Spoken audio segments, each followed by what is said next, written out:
നമ്മൾക്ക് C M tool ലഭിച്ചു, നമ്മുടെ ബാങ്ക് അക്കൗണ്ടിൽ നമ്മളുടെ സി എം ടൂൾ കാണുന്നില്ല എന്നുണ്ടെങ്കിൽ പിന്നെ നമുക്ക് പേയ്മെന്റ് ലഭിക്കാനുള്ള സാധ്യത ഉണ്ടാവില്ല. അതുപോലെ തന്നെ നമ്മുടെ ടാക്സ് ഫോമിൽ നമ്മുടെ സി എം ടൂൾ അതിലേക്ക് കണക്റ്റഡ് ആയില്ല എന്നുണ്ടെങ്കിലും അപ്പോഴും നമ്മുടെ പേയ്മെന്റ് ലഭിക്കാനുള്ള സാധ്യത ഉണ്ടാവില്ല.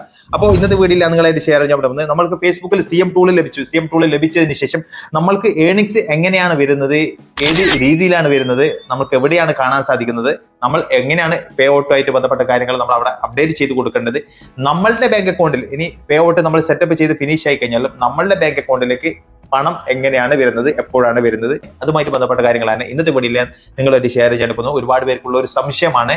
അപ്പോൾ ഇന്നത്തെ ഒരു വീഡിയോയിൽ സ്റ്റെപ്പ് ബൈ സ്റ്റെപ്പ് ആയിട്ട് നിങ്ങളുടെ പേയ്മെന്റ് നിങ്ങളുടെ ബാങ്ക് അക്കൗണ്ടിലേക്ക് വരുന്നത് വരെയുള്ള ഡീറ്റെയിൽസ് ഞാൻ സ്റ്റെപ്പ് ബൈ സ്റ്റെപ്പ് ആയിട്ട് ഞാൻ ഇപ്പോൾ ഷെയർ ചെയ്യാൻ വേണ്ടി പോവാണ്. സി എം ടൂള് നിങ്ങൾക്ക് ആക്റ്റീവ് ആക്കാൻ വേണ്ടി വന്നിട്ടുണ്ടെങ്കിൽ ആദ്യം ഇവിടെ നിങ്ങൾക്ക് ആക്റ്റീവ് ആക്കാനുള്ള ഒരു ഓപ്ഷൻ ഉണ്ടായിട്ടുണ്ടാവും. ആ ആക്റ്റീവ് ക്ലിക്ക് ചെയ്തിട്ട് നിങ്ങൾ സൈൻ അപ്പ് കൊടുത്തു കഴിഞ്ഞാൽ നമുക്ക് ഇവിടെ സി എം ടൂള് ആക്ടിവേറ്റഡ് ആയിട്ടുണ്ടാവും. പിന്നീട് നിങ്ങൾ പോകേണ്ടത് നിങ്ങളുടെ ബാങ്ക് അക്കൗണ്ടിലേക്ക്, അതായത് അതർ ടൂള് ഞാൻ തുടക്കം മുതൽ കാണിച്ചുതരാം. നമ്മൾ ഈ ഡാഷ്ബോർഡിൽ പോവാ. നിങ്ങൾ ആക്റ്റീവ് ചെയ്തതിന് ശേഷമുള്ള കാര്യമാണ് ഞാൻ പറയുന്നത്. ഡാഷ്ബോർഡിൽ പോയിട്ട് നമ്മൾ താഴേക്ക് പോവാം. താഴേക്ക് പോയിട്ട് ഇവിടെയുള്ള ഒതർ ടൂളിൽ നമ്മൾ ക്ലിക്ക് ചെയ്യുക. ഈ ഒതർ ടൂളിൽ ക്ലിക്ക് ചെയ്തതിന് ശേഷം നമുക്ക് ഇവിടെ പേ ഔട്ട് കാണാൻ സാധിക്കും. ഈ പേ ഔട്ടിൽ ക്ലിക്ക് ചെയ്യുക. പേ ഔട്ടിൽ ക്ലിക്ക് ചെയ്തതിന് ശേഷം ഇവിടെയുള്ള സെറ്റിംഗ്സിന്റെ ചെറിയൊരു ടൂൾ ഉണ്ട്. ഈ സെറ്റിംഗ്സിന്റെ ടൂളിൽ പോയിട്ട് നിങ്ങളുടെ ബാങ്ക് അക്കൗണ്ടിലുള്ള ഈ ഒരു ഭാഗത്ത് ക്ലിക്ക് ചെയ്യുക. ക്ലിക്ക് ചെയ്തതിന് ശേഷം നിങ്ങൾക്ക് ഇവിടെ കണ്ടന്റ് മോണിറ്റൈസേഷൻ ടൂൾ ഇതിൽ ഇവിടെ അല്ലെങ്കിൽ കണക്റ്റഡ് ആയിട്ടുണ്ടോ നോക്കുക.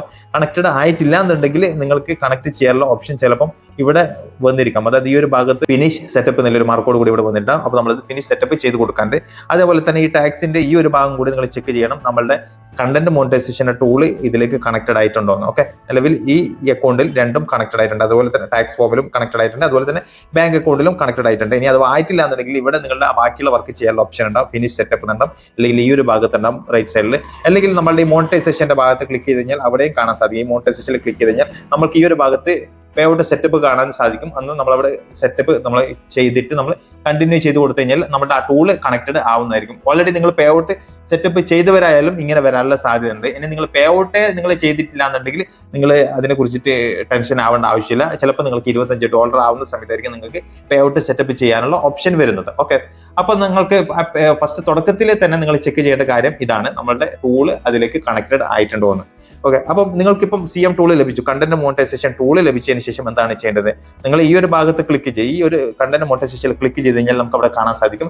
തുടക്കത്തിൽ തന്നെ ഇവിടെ മുകളിൽ ഫോട്ടോ കാണാം, റീൽ കാണാം, ടെക്സ്റ്റ് കാണാം, സ്റ്റോറി കാണാം. നമുക്ക് ഫോട്ടോയിൽ നിന്നുള്ള വരുമാനം നമുക്ക് ഇവിടെ കാണാൻ സാധിക്കും. അതായത് ലാസ്റ്റ് 28 ഡേയ്സിന്റെ എമൗണ്ട് ആണ് ഇവിടെ കാണുന്നത്. ഇന്ന് 28 വെച്ചോ, മാർച്ച് 1 മുതൽ 28 വരെയുള്ള ഏണിങ്സ് ആയിരിക്കും ഇവിടെ കാണിക്കുന്നത്. ഓക്കെ, നിങ്ങളുടെ ഇതുവരെയുള്ള ഏണിങ്സ് അല്ല, മാർച്ച് 1 മുതൽ 28 വരെയുള്ള ഏണിങ്സ് ആയിരിക്കും കാണിക്കുന്നത്. ഇനി നമുക്ക് അത് അവിടെ മാറ്റണമെന്നുണ്ടെങ്കിൽ നമുക്ക് മാറ്റാൻ പറ്റുന്നതായിരിക്കും. ഈ അവിടെ ക്ലിക്ക് ചെയ്തതിന് ശേഷം നമുക്ക് ഇവിടെയുള്ള ഈ 28 ഡേയ്സിന്റെ ഈ ഒരു ഭാഗത്ത് ക്ലിക്ക് ചെയ്ത് കഴിഞ്ഞാൽ നമുക്ക് 7 ഡേയ്സ് ആക്കണമെങ്കിൽ 7 ഡേയ്സ് ആക്കാം, 14 ഡേയ്സ് ആക്കണമെങ്കിൽ 14 ഡേയ്സ്, 20 ഡേയ്സ് ആക്കണം 20 ഡേയ്സ്, 90 ഡേയ്സ് ആക്കണമെങ്കിൽ 90 ഡേയ്സ്. ഓക്കെ, നമ്മൾ ഇവിടെ അങ്ങനെ ആയിരിക്കും കാണിക്കുന്നത്, ഏണിങ്സ് അങ്ങനെ ആയിരിക്കും കാണിക്കുന്നത്. ഓരോ ഫോർമാറ്റിൽ നമുക്ക് ലഭിക്കുന്ന ഏണിങ്സ് അവിടെ കാണിക്കുന്നത്. റീൽസില്, ടെക്സ്റ്റില്, സ്റ്റോറീസിലൊക്കെ ലഭിക്കുന്ന ഏണിങ്സ് ആണ് ഇവിടെ കാണിക്കുന്നത്. ഓക്കെ, പിന്നെ നമ്മൾ ഓരോ മാസം ഫസ്റ്റ് തന്നെ നമുക്ക് ലഭിക്കുന്ന ഏണിങ്സ് നമുക്ക് ഈ ഡാഷ്ബോർഡിൽ ക്ലിക്ക് ചെയ്തിട്ട് നേരെ താഴേക്ക് പോയി കഴിഞ്ഞാൽ നമുക്ക് ഇവിടെ കാണാൻ സാധിക്കും. ഓരോ മാസം, അതായത് ഓഗസ്റ്റ് 1 മുതൽ 14 വരെ ലഭിച്ചിരിക്കുന്ന ഏണിങ്സ് ആണ് ഇവിടെ കാണിക്കുന്നത്. ഓക്കെ, അപ്പോൾ മാസം 1 മുതൽ അതുവരെയുള്ള ഇന്ന് എത്രയായി അതുവരെയുള്ള ഏണിങ്സ് ആണ് ഇവിടെ കാണിക്കുന്നത്. പിന്നെ നമുക്ക് ടോട്ടൽ ഏണിങ്സ് നമുക്ക് നമുക്ക് നോക്കണമെന്നുണ്ടെങ്കിൽ നമ്മൾ ഈ താഴെയുള്ള ഒതർ ടൂൾ, അതായത് പ്രൊഫഷണൽ ഡാഷ്ബോർഡിൽ ക്ലിക്ക് ചെയ്തിട്ട് താഴെ നമുക്ക് പോയി കഴിഞ്ഞാൽ ഇവിടെ ഒതർ ടൂൾ കാണാൻ സാധിക്കും. ഈ ഒതർ ടൂളിൽ പോയിട്ട് ഈ ഒതർ ടൂളിൽ ക്ലിക്ക് ചെയ്തിട്ട് നമുക്ക് ഈ ഒരു പേ ഔട്ടിൽ ക്ലിക്ക് ചെയ്യുക. പേ ഔട്ടിൽ ക്ലിക്ക് ചെയ്തതിനു ശേഷം മുകളിലുള്ള ട്രാൻസാക്ഷൻ ഭാഗത്ത് ക്ലിക്ക് ചെയ്ത് കഴിഞ്ഞാൽ നമുക്ക് ഓരോ മാസവും ലഭിക്കുന്ന ഏണിങ്സ് നമുക്ക് ഇവിടെ കാണാൻ സാധിക്കും. ഈ ഒരു ഭാഗത്ത് സ്റ്റാറിൽ എത്ര ഏണിങ്സ് ലഭിച്ചു, അതുപോലെ തന്നെ സി എം ടൂളിൽ, അതുപോലെ തന്നെ സബ്സ്ക്രിപ്ഷനിൽ. ഇവർക്ക് ഈ പുതിയ സി എം ടൂൾ അടുത്ത് കിട്ടിയതുകൊണ്ടാണ് അതിന്റെ ഏണിങ്സ് ഇവിടെ കാണിക്കാത്തത്. ഓക്കെ, പിന്നെ നമുക്ക് ടോട്ടൽ എമൗണ്ട്, അതായത് നമുക്ക് ടോട്ടൽ എമൗണ്ട് കാണുന്നുണ്ടെങ്കിൽ ഈ ഓവർവ്യൂവിൽ ക്ലിക്ക് ചെയ്ത് കഴിഞ്ഞാൽ നമുക്ക് കാണാൻ സാധിക്കും നോട്ട് പേഡ് ഔട്ട് യെറ്റ്, അതായത് നമുക്ക് ഇതുവരെ ലഭിച്ചിട്ടുള്ള എമൗണ്ട്. നമുക്ക് സി എം ടൂൾ ഫേസ്ബുക്ക് തുടങ്ങിയിട്ട് ഇതുവരെ ഈ എമൗണ്ടിൽ നമ്മളുടെ സ്റ്റാറിന്റെ എമൗണ്ടും ഇൻക്ലൂഡ് ആയിട്ടുണ്ട്, സബ്സ്ക്രിപ്ഷനും ഇൻക്ലൂഡ് ആവും, അതുപോലെ തന്നെ കണ്ടന്റ് മോണിറ്റൈസേഷൻ ടൂളിന്റെ എമൗണ്ടും ഇവിടെ ഇൻക്ലൂഡ് ആവും. ഈ നിലവിൽ ഇതുവരെ ആയിട്ട് $1.54 ആയിട്ടുണ്ട്. ഈ എമൗണ്ട് ടോട്ടൽ $25 എപ്പോഴാണ് ആവുന്നത്? ഈ ടോട്ടൽ അല്ല, ഈ ടോട്ടൽ ഈ സബ്സ്ക്രിപ്ഷനിലും സ്റ്റാറിന്റെ എമൗണ്ടും ലെസ് ആക്കും. അത് വേറെ തന്നെയാണ്. അത് ഇതിന്റെ കൂടെ നമുക്ക് പേയ്മെന്റ് ലഭിക്കുന്ന കണ്ടന്റ് മോണിറ്റൈസേഷൻ ടൂളിന്റെ കൂടെ, ടൂളിൽ നിന്ന് ലഭിക്കുന്ന ഏണിങ്സിന്റെ കൂടെ ഇൻക്ലൂഡ് ആവില്ല. സി എം ടൂളിന്റെ ഏണിങ്സ് സെപ്പറേറ്റ് ആണ്. ഇത് ടോട്ടൽ ഇവിടെ 1.54 മൊത്തത്തിലുള്ള ഏണിങ്സ് കാണിക്കുകയാണെങ്കിലും പേയ്മെന്റ് ലഭിക്കുന്ന സമയത്ത് അവര് സി എം ടൂളിന്റെ സെപ്പറേറ്റ് ആയിട്ടായിരിക്കും പരിഗണിക്കല്, സ്റ്റാറിന്റെ സെപ്പറേറ്റ് ആയിട്ടായിരിക്കും, അതുപോലെ തന്നെ സബ്സ്ക്രിപ്ഷന്റെ സെപ്പറേറ്റ് ആയിരിക്കും വരുന്നത്. അപ്പം നമുക്ക് ടോട്ടൽ സി എം ടൂളിൽ എപ്പോഴാണോ $25 ആവുന്നത് അതിന്റെ തൊട്ടപ്പുറത്തെ മാസം നമുക്കിവിടെ ഓൺ ദ വേയിൽ കാണിക്കും. അതായത് നമുക്ക് ഇപ്പൊ കഴിഞ്ഞ മാസം, അതായത് ഈ ഓഗസ്റ്റ് മാസം 28ന്റെ ഉള്ളിലായിട്ട് തന്നെ നമുക്ക് ഇവിടെ CM ടൂളിൽ $25 മുകളിലായിട്ടുണ്ടെങ്കിൽ നമ്മൾ ബാങ്ക് ഡീറ്റെയിൽസ് കൊടുക്കുന്ന സമയത്ത് IFSC കോഡാണ് കൊടുത്തിട്ടുള്ളതെങ്കിൽ നമുക്ക് $25 ആവുന്നതിന് പേയ്മെന്റ് ലഭിക്കും. ഇനി സ്വിഫ്റ്റ് കോഡാണ് കൊടുത്തിട്ടുണ്ടെങ്കിൽ നമുക്ക് $100 ആവണം നമുക്ക് പേയ്മെന്റ് ലഭിക്കാൻ വേണ്ടിയിട്ട്. ഓക്കെ, അപ്പൊ നമുക്ക് ഇവിടെ $25 നോട്ട് പെയ്ഡ് ഔട്ടിന്റെ ആ ഈ ഒരു ഭാഗത്ത് ആയിട്ടുണ്ടെങ്കിൽ ഞാൻ പറയുന്ന ഒന്നും കൂടി ശ്രദ്ധിക്കുക, അതിൽ സ്റ്റാറിന്റെ എമൗണ്ട് ഇൻക്ലൂഡ് ആവില്ല, അതുപോലെ തന്നെ സബ്സ്ക്രിപ്ഷന്റെ എമൗണ്ടും ഇൻക്ലൂഡ് ആവില്ല. നമുക്ക് പിന്നെ ഇവിടെ ക്ലിക്ക് ചെയ്ത് കഴിഞ്ഞാൽ അവിടെ കാണാൻ സാധിക്കും. ഇപ്പൊ നിലവിൽ ഇവിടെ സ്റ്റാറിന്റെ എമൗണ്ടും സബ്സ്ക്രിപ്ഷന്റെ കിട്ടിയില്ല, സബ്സ്ക്രിപ്ഷൻ ഉണ്ടെങ്കിൽ അതിന്റെ എമൗണ്ട് കാണിക്കും, CM ടൂളിന്റെ എമൗണ്ട് വന്നിട്ടുണ്ടെങ്കിൽ അതിനും കാണിക്കും. ഓക്കെ, പിന്നെ അതിൽ കൂടിയിട്ട് ടോട്ടലുള്ള എമൗണ്ട് ആണ് ഇവിടെ ഇങ്ങനെ കാണിക്കുന്നത്, 1.54 ഇവിടെ ഓവർവ്യൂവിൽ കാണിക്കുന്നത്. ഓക്കെ, അപ്പൊ നിങ്ങൾക്ക് എമൗണ്ട് ഇവിടെ ലഭിക്കാൻ $25 ആവണം. അത് വെറും കണ്ടന്റ് മോണിറ്റൈസേഷൻ ടൂളിന്റെ മാത്രമായിട്ടുണ്ടെങ്കിൽ നിങ്ങൾക്ക് ആ എമൗണ്ട് നിങ്ങൾക്ക് ലഭിക്കല് ഈ ഓഗസ്റ്റ് മാസം 28ന്റെ ഉള്ളിലായിട്ട് $25 ആയിട്ടുണ്ടെങ്കിൽ സെപ്റ്റംബർ മാസം നിങ്ങൾക്ക് ആ എമൗണ്ട് ഇവിടെ കാണിക്കും. അതായത് ഓൺ ദ വേല ഓഗസ്റ്റ് 28ന്റെ ഉള്ളിൽ $25 ആവണം കേട്ടോ. ആയില്ലെങ്കിൽ നിങ്ങൾക്ക് ആ പേയ്മെന്റ് നിങ്ങൾക്ക് ഇവിടെ ട്രാൻസാക്ഷന്റെ ഭാഗത്ത് അവിടെ പ്രോസസിംഗ് ആയിട്ട് കിടക്കും. അതായത് ഈ ഒരു ഭാഗത്ത് പ്രോസസിംഗ് ആയിട്ട് കിടക്കും. അതല്ലാതെ നിങ്ങളുടെ പേയ്മെന്റ് നഷ്ടപ്പെടില്ല.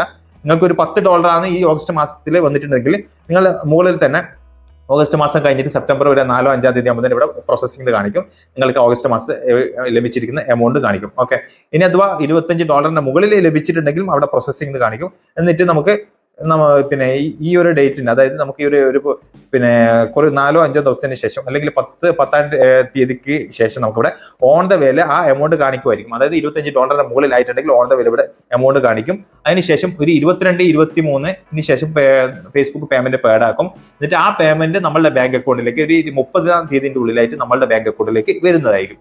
ഇങ്ങനെയാണ് ഈ പേയ്മെന്റിന്റെ പ്രോസസ്സിംഗ് ഫേസ്ബുക്കിന്റെ. ഓക്കെ, അതല്ലാതെ നിങ്ങൾക്ക് എല്ലാ മാസവും $25 ആക്കണമെന്ന് യാതൊരു നിർബന്ധമില്ല. ഇനി നിങ്ങൾ വയർ ട്രാൻസ്ഫർ കൊടുത്തിട്ടുണ്ടെങ്കിൽ $100 ആക്കണമെന്നും യാതൊരു നിർബന്ധമില്ല. ആ ഒരു കാര്യം നിങ്ങൾ അറിഞ്ഞേക്ക്. ഓക്കെ, അപ്പോൾ നിങ്ങളുടെ ഓരോ മാസത്തെ എമൗണ്ട് കാണണമെന്നുണ്ടെങ്കിൽ നിങ്ങൾക്ക് നേരെ ഈ ഡാഷ്ബോർഡിൽ ക്ലിക്ക് ചെയ്തിട്ട് താഴേക്ക് പോയി കഴിഞ്ഞാൽ ഓരോ മാസം 1-ാം തീയതി മുതൽ അതുവരെയുള്ള ലഭിച്ചിരിക്കുന്ന എമൗണ്ട് ഇവിടെ കാണാൻ സാധിക്കും. ടോട്ടൽ എമൗണ്ട് കാണുന്നുണ്ടെങ്കിൽ നിങ്ങൾ താഴെയുള്ള അതർ ടൂളിൽ പോയിട്ട് പേ ഔട്ടിൽ പോയിട്ട് നിങ്ങൾക്ക് ചെക്ക് ചെയ്ത് കഴിഞ്ഞാൽ ടോട്ടൽ എമൗണ്ടും കാണാൻ സാധിക്കും. എല്ലാ മാസവും നിങ്ങൾക്ക് ലഭിക്കുന്ന ഏർണിംഗ്സും കാണാൻ സാധിക്കും. നിങ്ങൾക്ക് ലഭിക്കാൻ പോകുന്ന ഏർണിംഗ്സ് നിങ്ങൾക്ക് കാണാൻ സാധിക്കും. പിന്നെ വേറൊരു കാര്യം എന്ന് വെച്ച് കഴിഞ്ഞാൽ നിങ്ങൾക്ക് CM ടൂൾ ഓൾറെഡി ലഭിച്ചു എന്ന് വെച്ചിട്ട് നിങ്ങൾക്ക് പേയ്മെന്റ് ഓട്ടോമാറ്റിക് ആയിട്ട് ഫേസ്ബുക്ക് തരില്ല. നിങ്ങൾ അപ്ലോഡ് ചെയ്യുന്ന കണ്ടന്റിനെ അനുസരിച്ചിട്ടായിരിക്കും നിങ്ങൾക്ക് പേയ്മെന്റ് ലഭിക്കുന്നത്. നിങ്ങൾ നല്ല ക്വാളിറ്റിയുള്ള നിങ്ങളുടെ ഒറിജിനൽ കണ്ടന്റ് ആയിട്ടുള്ള റീൽസ് അപ്ലോഡ് ചെയ്യുക, അതുപോലെ തന്നെ ഫോട്ടോസ് നല്ല രീതിയിൽ സോഷ്യലുമായിട്ട് ബന്ധപ്പെട്ട പലതരത്തിലുള്ള ഫോട്ടോസ് അപ്ലോഡ് ചെയ്ത് കഴിഞ്ഞാൽ അതിനനുസരിച്ചിട്ട് നിങ്ങൾക്ക് ഏർണിംഗ്സ് ലഭിക്കാനുള്ള സാധ്യത ഉണ്ട്. ഇതിപ്പം ഇവരുടെ അക്കൗണ്ടിൽ നമുക്ക് നോക്കിയാൽ കാണാൻ സാധിക്കും. ഇപ്പം ഇവിടെ ലഭിച്ചിട്ടുള്ള $1.14 ഫോറും ഫോട്ടോസിലാണ് ലഭിച്ചിട്ടുള്ളത്. റീൽസിൽ ഒന്നും ഇതുവരെ ലഭിച്ചിട്ടില്ല. അപ്പോൾ ആ ഒരു കാര്യം നിങ്ങൾ ഓർക്കുക, ഫോട്ടോസിനെ നമ്മൾ ചുമ്മാ കാണരുത്, നല്ല വാല്യുബിൾ ആയിട്ടില്ല. അതായത് നമ്മൾ തന്നെ നമ്മളുടെ സെൽഫി എടുത്തിട്ടുണ്ടെന്നല്ല ഞാൻ പറയുന്നത്, പബ്ലിക് ഇടപെടുന്ന രീതിയിലുള്ള പബ്ലിക്കിന്റെ ലൈക്ക് കമന്റ് കാര്യങ്ങളൊക്കെ വരുന്ന രീതിയിലുള്ള സോഷ്യൽ ആയിട്ടുള്ള ടോപ്പിക് നിങ്ങൾ അപ്ലോഡ് ചെയ്ത് കഴിഞ്ഞാൽ, നിങ്ങളുടെ ഫോണിൽ കൂടി എടുത്തിട്ടുള്ള ഫോട്ടോ നിങ്ങൾ അപ്ലോഡ് ചെയ്ത് കഴിഞ്ഞാൽ തീർച്ചയായിട്ടും നല്ലൊരു ഏർണിംഗ്സ് ഫേസ്ബുക്കിലൂടെ ഏർണിംഗ്സ് ഉണ്ടാക്കാൻ സാധിക്കുന്നതായിരിക്കും. അപ്പം നിങ്ങൾ CM ടൂളിൽ ലഭിച്ചു, ഇനി നമുക്ക് ഏർണിംഗ്സ് വരുന്നു പറഞ്ഞിട്ട് നിങ്ങൾ മുണ്ടാതിരുന്നാൽ കാര്യങ്ങൾ നടക്കില്ല. അതിനനുസരിച്ചിട്ട് കണ്ടന്റ് ഇട്ട് കൊടുക്കണം, അതിനനുസരിച്ചിട്ടായിരിക്കും നിങ്ങൾക്ക് ഏർണിംഗ്സ് വന്ന് തുടങ്ങുന്നത്. ഓക്കെ, അപ്പൊ ആ ഒരു കാര്യം കൂടി നിങ്ങൾ മനസ്സിലാക്കേണ്ടതുണ്ട്.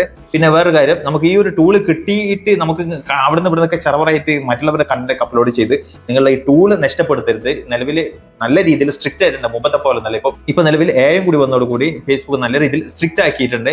പലതരത്തിലുള്ള കോപ്പിറൈറ്റ് വീഡിയോസും അതുപോലെ തന്നെ അൺഒറിജിനൽ കണ്ടന്റ് ഒക്കെ പെട്ടെന്ന് അവരെ പിടിക്കപ്പെടുന്നുണ്ട്.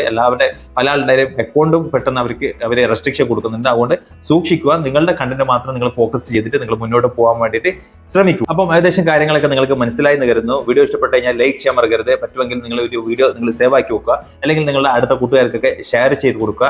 വീഡിയോ ഇഷ്ടപ്പെട്ട് കഴിഞ്ഞാൽ ലൈക്ക് ചെയ്യാൻ മറക്കരുത്. യൂട്യൂബിലാണെങ്കിൽ സബ്സ്ക്രൈബ് ചെയ്യുക, ഫേസ്ബുക്കിലാണെങ്കിൽ ഫോളോ ചെയ്യുക. അപ്പോൾ വീണ്ടും അടുത്തൊരു വീഡിയോ കാണുന്നവർക്കും ഗുഡ് ബൈ, ജയ് ഹിന്ദ്, ഹാപ്പി ഇൻഡിപെൻഡൻസ് ഡേ.